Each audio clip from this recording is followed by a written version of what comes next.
Commander Vox Nara stared at the holographic display, mandibles twitching with barely contained rage. The footage played on repeat. Human warships bombarding the lunar colony of Pax Thera. Their colony, their nurseries, their future. "Play it again," she commanded, voice unnaturally steady. Lieutenant Zektor hesitated. "Commander, you have watched it 17 times. The High Council awaits your assessment. And they shall have it when I'm ready," Vox Nara snapped, compound eyes never leaving the display. "Play it." Again, the lieutenant obeyed. What else could he do? When the last surviving military commander of your species gives an order, you follow it, especially when that commander lost 3 hatchlings in the attack. The footage began anew. Human warships, crude, boxy things with none of the elegant biomechanical design of Thexian vessels, appearing from hyperspace. No warning. No declaration of hostilities. Just death raining down on a defenseless colony established for one purpose, to nurture the next generation of Thexians away from the pollution of the homeworld. 27,000 hatchlings. Gone in minutes. "You know what fascinates me, Lieutenant?" Vox Nara's voice cut through the silence. "The humans transmitted a message after the attack. Did you know that?" "No, Commander." "Would you like to hear it?" Zektor shifted uncomfortably. "If you deem it relevant." Vox Nara's mandibles clicked together, the Thexian equivalent of a humorless laugh. "Oh, it's relevant. Computer, play transmission THX 7734. A human voice filled the command center, speaking in accented but clear Thexian standard. "To the government of Thix Prime. The colony on Pax Thera has been eliminated as a precautionary measure. Our intelligence indicated advanced bioweapon development targeting human physiology. Consider this a proportionate response. The Sol Federation does not seek further conflict but will respond decisively to any aggression. This communication serves as our only warning." The recording ended, leaving a heavy silence. "Bioweapon development," Vox Nara finally said, "in a nursery colony, with 27,000 children." She turned to face Zektor fully. "Tell me, Lieutenant, do you have any hatchlings?" "3, Commander. On Thix Prime with my mate." "Then you understand what must happen next." Before Zektor could respond, the chamber doors parted and Grand Counselor Quilhavex entered, flanked by 2 guards. The wizened Thexian moved with purpose despite his advanced age, exoskeleton bearing the ceremonial gold markings of the ruling caste. "Commander Vox Nara, the Council has reached a decision." Vox Nara straightened, performing the formal greeting gesture despite her agitation. "Without hearing my tactical assessment?" "We have seen the footage. We have analyzed the human transmission." Quilhavex's antennae drooped slightly. "The Council votes for peace." The words hung in the air like poison. "Peace," Vox Nara repeated, her voice dripping with venom. "They annihilate our children, lie about the reason, and you vote for peace?" The Grand Counselor's compound eyes dimmed slightly. "We cannot match their military might.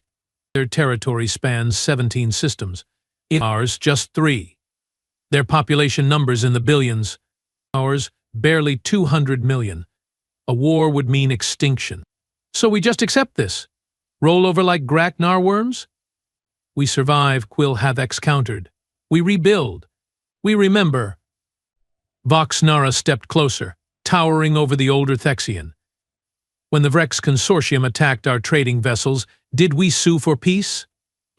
When the Carthax tried to colonize Thix Secondary, did we surrender territory? No, we fought. We prevailed. This is different." "Yes, this time they killed our children." Quilhavex's mandibles clicked in agitation. "The decision is made, Commander.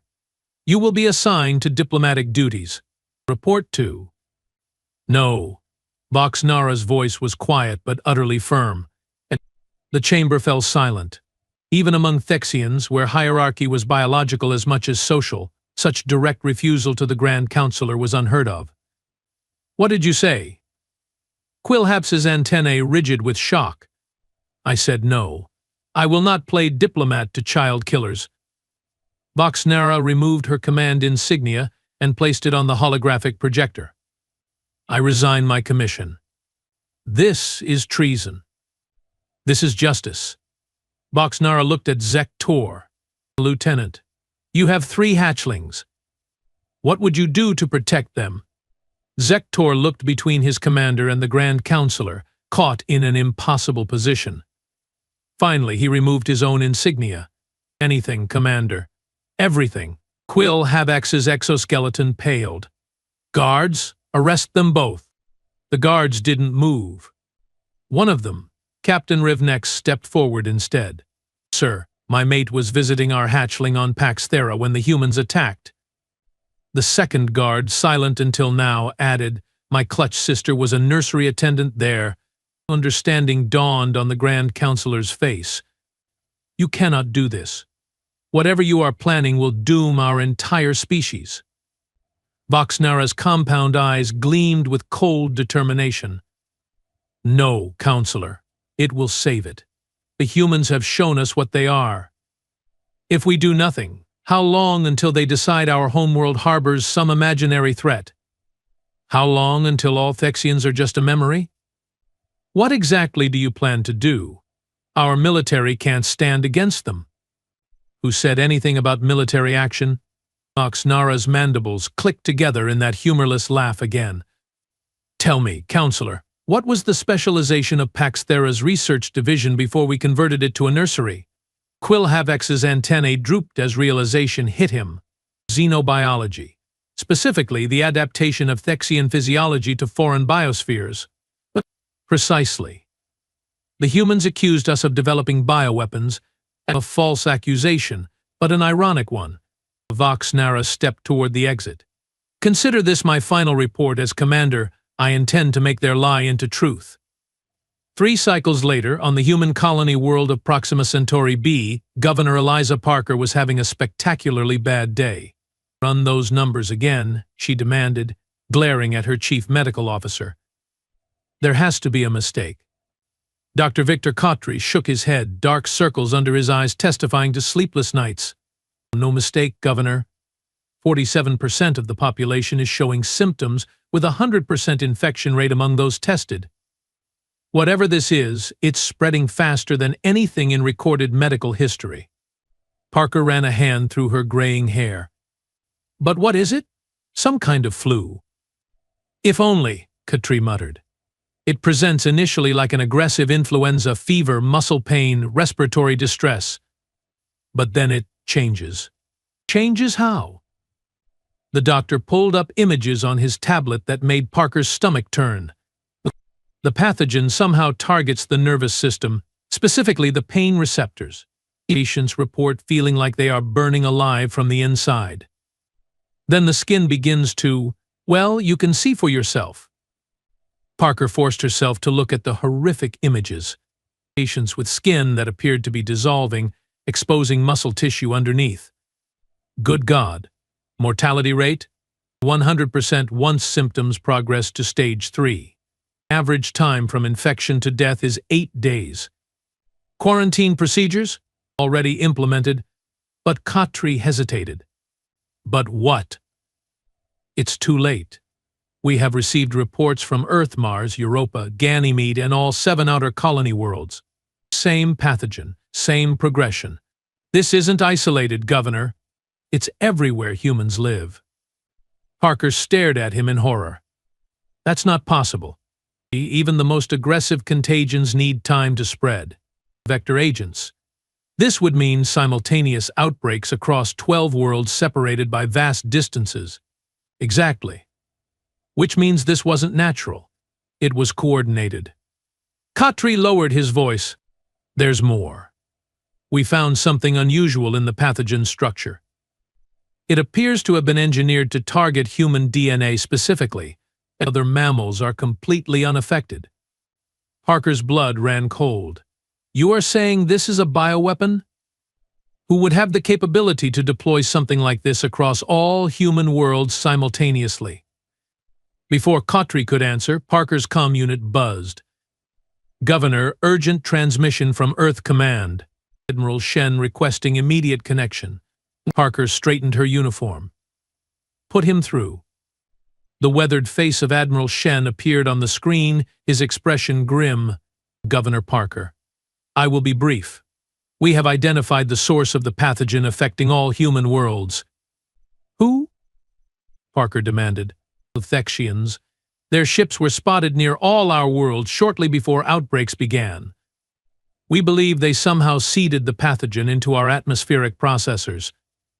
Parker's mind raced back to military briefings. The insectoid species from the Cygnus sector? Why would they attack us? We have had minimal contact with them. Shen's jaw tightened. 3 months ago, based on intelligence suggesting bioweapon development, we launched a preemptive strike against a Thexian outpost on one of their moons. The operation was classified. You attacked them first? Parker couldn't keep the disbelief from her voice. It was deemed necessary for human security, Shen replied stiffly. Clearly our intelligence was correct about their bioweapon capabilities, though we believed we had eliminated their research facilities. Parker fought to keep her composure. So you are telling me that millions of humans are dying because of a preemptive strike based on intelligence that you can't even verify was accurate? This isn't the time for recriminations, Governor. Earth Command is organizing a counterattack on the Thexian homeworld. With what forces? Half our military personnel are infected. We still have automated systems, drone ships, and nuclear options. Parker stared at the Admiral in horror. You are talking about genocide. I'm talking about survival, Shen snapped. This pathogen has a 100% mortality rate in humans. Do the math, Governor. Either we eliminate the Thexians, or humanity ceases to exist within the month. The communication ended, leaving Parker staring at a blank screen. He's right about one thing, Kotri said quietly. At current infection and mortality rates, humanity will be functionally extinct within 30 days. Parker moved to the window overlooking the colony's main plaza. Already it was eerily empty, with only medical drones moving between buildings. Get me everything we have on Thexian biology. If they engineered this thing, maybe we can engineer a counter. Already tried. The pathogen mutates too quickly. Each time we develop a potential treatment, it adapts, almost like it's intelligent, Kotri finished. Yes, we have thought of that too. A chime at the door interrupted them. Parker's assistant entered, looking pale. Governor, there's someone here to see you. They say they are Thexian. Parker and Kotri exchanged shocked glances. Here? Now? Parker's hand moved instinctively toward the sidearm she kept in her desk. How did they get through security? Security is incapacitated. Not dead, just unconscious. The visitor says they will only speak with you. Parker drew her weapon. Bring them in. Dr. Kotri, stand back. The door opened again, and Parker found herself face to face with a Thexian for the first time. The alien was tall, nearly 7 feet, with an exoskeleton the color of burnished copper. 4 arms, 2 currently raised in what appeared to be a gesture of peace. Compound eyes that reflected the room like fractured emeralds. Mandibles that clicked softly as it studied her. Governor Parker, the Thexian said, its voice surprisingly melodious through what must be a translation device. I am Commander Vox Nara of Thex Prime. I believe your people would call me the architect of your extinction. Parker raised her weapon. Give me one reason why I shouldn't shoot you right now. The Thexian's mandibles clicked rapidly. Laughter, perhaps? Because I'm the only one who can save what remains of your species. And because that weapon won't penetrate my exoskeleton anyway.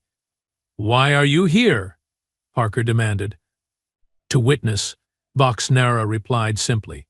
To explain, and perhaps if you prove worthy to offer salvation. Salvation? Kotri stepped forward. You have infected every human world with a bioweapon. Yes, the Thexian acknowledged without a hint of remorse.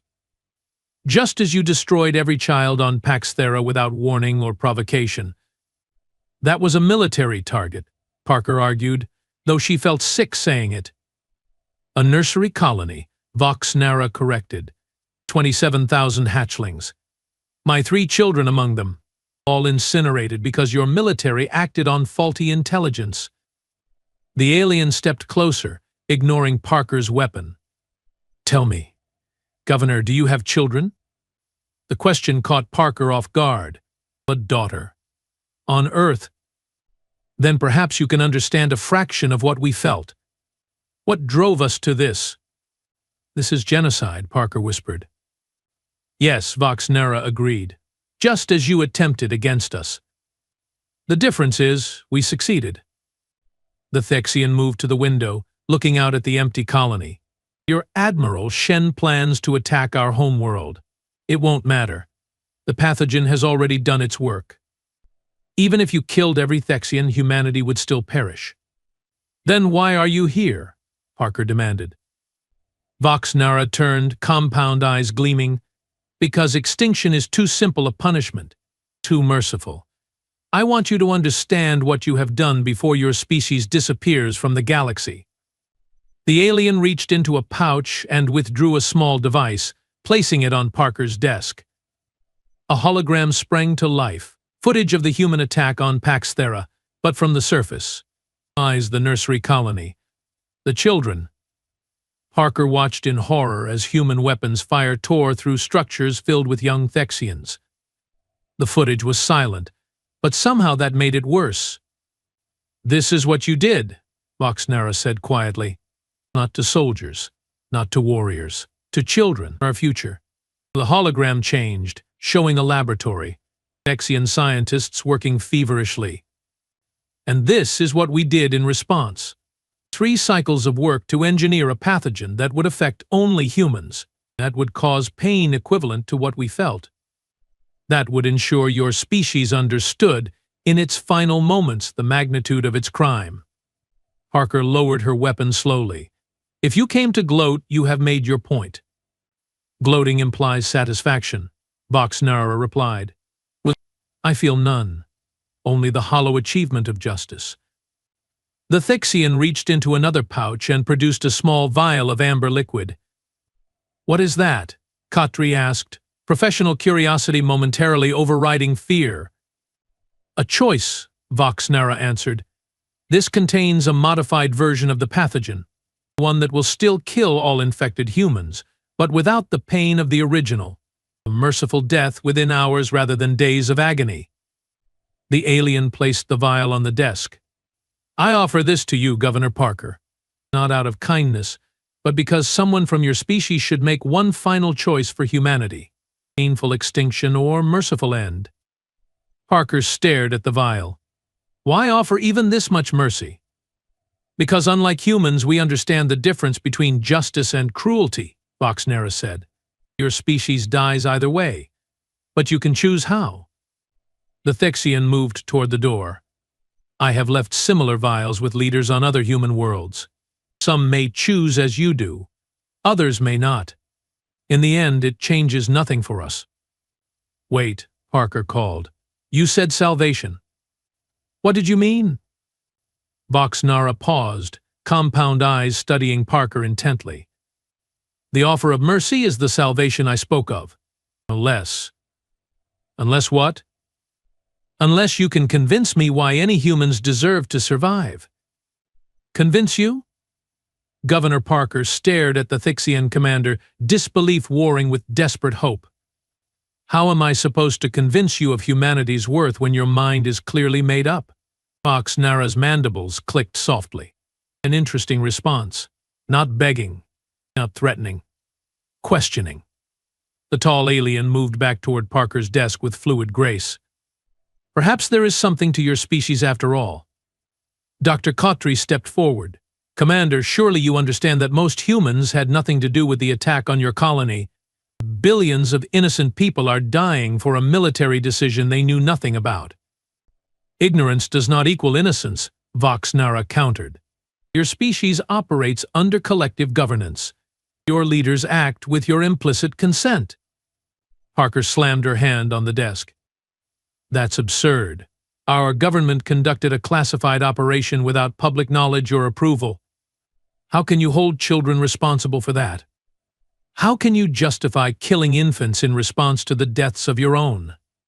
The Thexian went utterly still, compound eyes fixed on Parker. The governor realized too late she might have pushed too far. Interesting that you mentioned children, Vox-Nara finally said. Tell me, how many Thexian hatchlings died in the attack on Pax Thera? 27,000, Parker answered promptly, including your 3. Vox-Nara's antennae twitched in what might have been surprise. You remembered. Of course I remembered. It's horrific. And yet your military deemed it acceptable. Parker took a deep breath. I cannot defend what was done. But I can tell you this. If the public had known about the plan to attack a nursery colony, there would have been massive protests. Most humans would never condone such an action. Inconvenient to claim after the fact, Vox-Nara observed. It had. But true, Khatri interjected. Commander, I have no reason to lie to you now. Humanity is doomed either way, as you said. But what happened to your colony was not the will of our people. It was the decision of military leaders operating in secrecy. Vox-Nara moved to the window again, gazing out at the empty colony streets. For a long moment, silence filled the room. On Thix Prime, the alien finally said, We have a concept called Vral Kex. The closest translation in your language might be terrible necessity. It refers to actions that wound the soul but must be taken for survival. The commander turned back to face them. What your military did was not Vral Kex. There was no necessity, only fear and arrogance. And what you have done, Parker asked quietly, is that Vral Kex? I believed so when I ordered it, Vox-Nara admitted. Now I am less certain. The commander reached into yet another pouch and withdrew a third vial, this one containing a blue liquid. What is that? Khatri asked. The actual salvation I mentioned. A counteragent. It will not save those already showing symptoms, but it will prevent the pathogen from activating in those not yet symptomatic. Parker's heart raced. You are offering to spare some of us? Perhaps. I have not decided. Vox-Nara set the blue vial beside the amber one. First, I wish to understand something. If I gave you this counteragent, Governor Parker, knowing it could save perhaps 30% of your species, how would you decide who receives it? Parker blinked, caught off guard by the question. I don't know. The young, I suppose. Children first. Why? Because they are innocent. Because they deserve a chance at life. Just as our hatchlings deserved, Vox-Nara noted. Yes, Parker agreed emphatically. Exactly like that. The Thexian's head tilted slightly. And after the children? Parker thought carefully before answering. The people who create rather than destroy. Artists, teachers, healers, builders. She gestured toward Khatri. Doctors. Not your military leaders? Not your Admiral Shen? Especially not them, Parker said firmly. They brought this upon us. Vox-Nara studied Parker intently. An interesting approach, very different from what your Admiral Shen suggested when presented with the same question. You spoke with Shen? Khatri asked in surprise. Before coming here. He insisted the counteragent should go to military personnel first to ensure humanity's security. The alien's mandibles clicked rapidly. Even facing extinction, his first thought was of power. Parker felt sick. That doesn't surprise me. Vox-Nara circled the desk slowly. One final question, Governor. If I gave you this counteragent, and you rebuilt your civilization from the survivors, what would you tell them of this time? Of us? Parker considered the question carefully. The truth. All of it. How our military attacked your children without provocation. How you retaliated in kind. How both our species failed to find a better way until it was almost too late.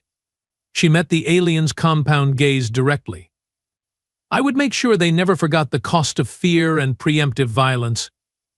For a long moment, Voxnara was silent, antennae moving gently as if detecting something invisible in the air. Finally, the commander picked up the blue vial. I visited 7 human leaders before coming here, Governor Parker. 5 immediately demanded the counteragent as their right. 1 tried to have me killed.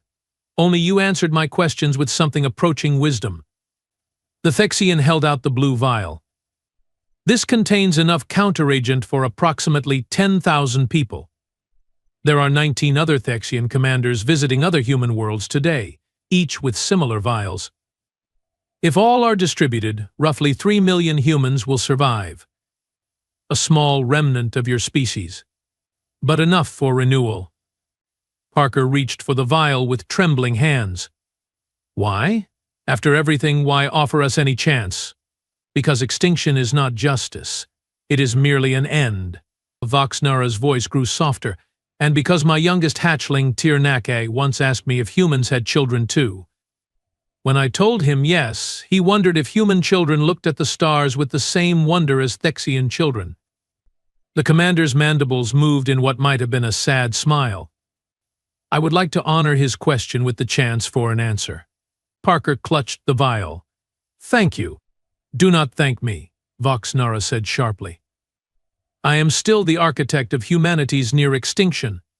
Billions will die because of what I have done. This small mercy does not change that. What happens now? Khatri asked. Between our species? That remains to be seen. The survivors of humanity will be quarantined to Earth and one colony world of your choosing. You will not be permitted spaceflight beyond your solar system for 100 of your years. After that, if no further aggression is shown, limited contact may resume. And the Thexians? Parker asked. We will remember. We will rebuild our nursery colonies. And we will watch. Voxnara moved toward the door.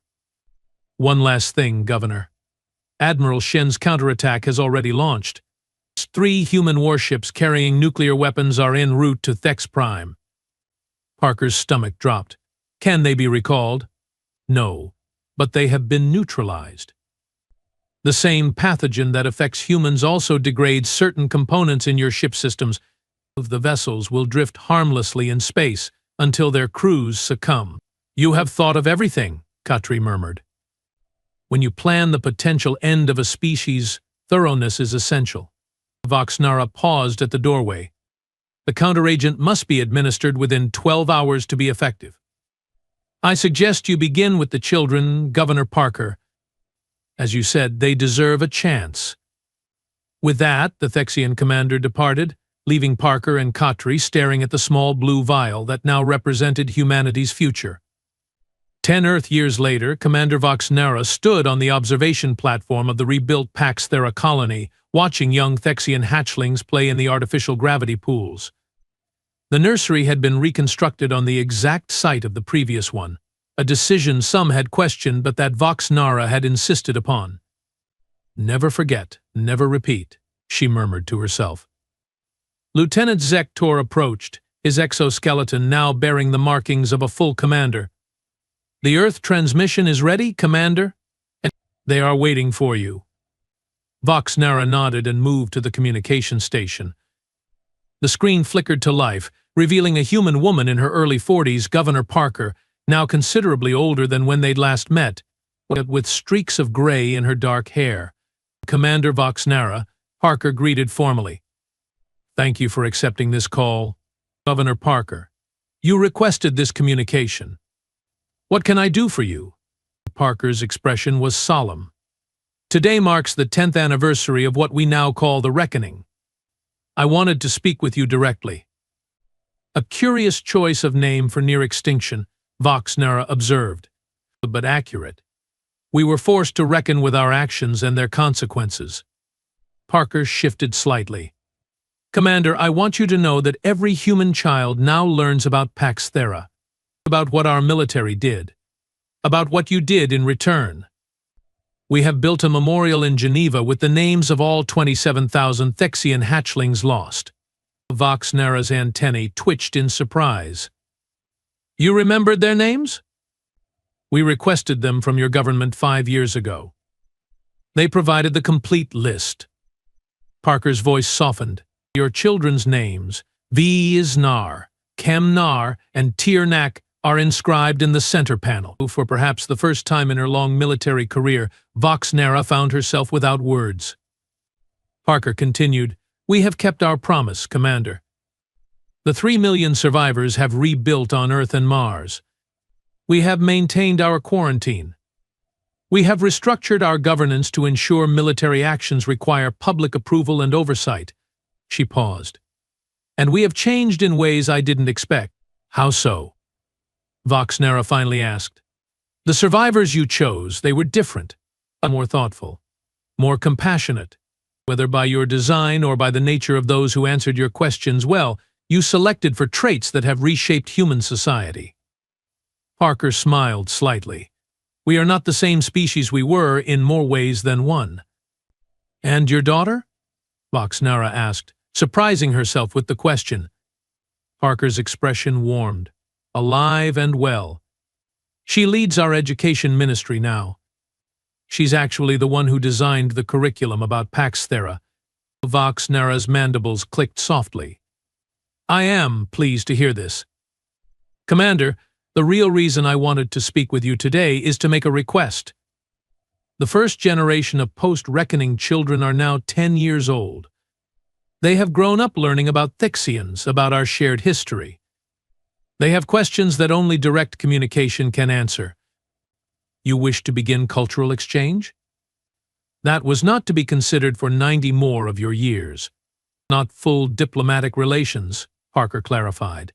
Just communication. Letters, perhaps, between Thixian and human children. Supervised, of course. Voxnera was silent for a long moment. You trust your children to communicate with ours? After everything? Especially after everything, Parker replied. Commander, you spared humanity because your child once wondered if human children looked at stars the same way Thixian children do. Don't you think both our species' children deserve to learn the answer? The observation platform suddenly seemed very quiet. Voxnera turned to watch the hatchlings in the gravity pools again. They were too young to remember the attack, too innocent to understand the weight of history that surrounded them. I will bring your request to the High Council, she finally said. I cannot promise their approval. But you will support it. Parker pressed. Voxnera's compound eyes reflected the playing hatchlings. Yes, I believe I will. After the transmission ended, Zektor approached cautiously. Commander? Are you well? A curious question, Zektor. I engineered the near extinction of a sentient species. Well is not a state I expect to claim again. Voxnera turned to face him fully. But perhaps hopeful is still possible. You will really support their request for communication. After everything they did? After everything we all did, Voxnera corrected. Tell me, Commander Zektor, what are we teaching our hatchlings about humans? Zektor's antennae flattened in confusion. The standard curriculum. That they attacked without provocation. That we responded with justified force. That they remain quarantined as punishment. It's a simplistic narrative that creates the conditions for future conflict, Voxnera observed. Perhaps it's time for a more complete truth. What truth? That fear drove their actions. That vengeance drove ours. That both led to suffering beyond measure. Voxnera gestured toward the playing hatchlings. And that perhaps the next generation deserves a chance to find a better way. Before Zektor could respond, an alert sounded at the communication station. A junior officer called out, Commander, priority message from the High Council. Voxnera moved quickly to the station. Splay. The message was brief but shocking. A human vessel had been detected at the edge of Thixian space, the first in 10 years. But instead of weapons, it was broadcasting a continuous message on all frequencies. The message contained only star charts and mathematical sequences, universal language. Is it a threat? Zektor demanded.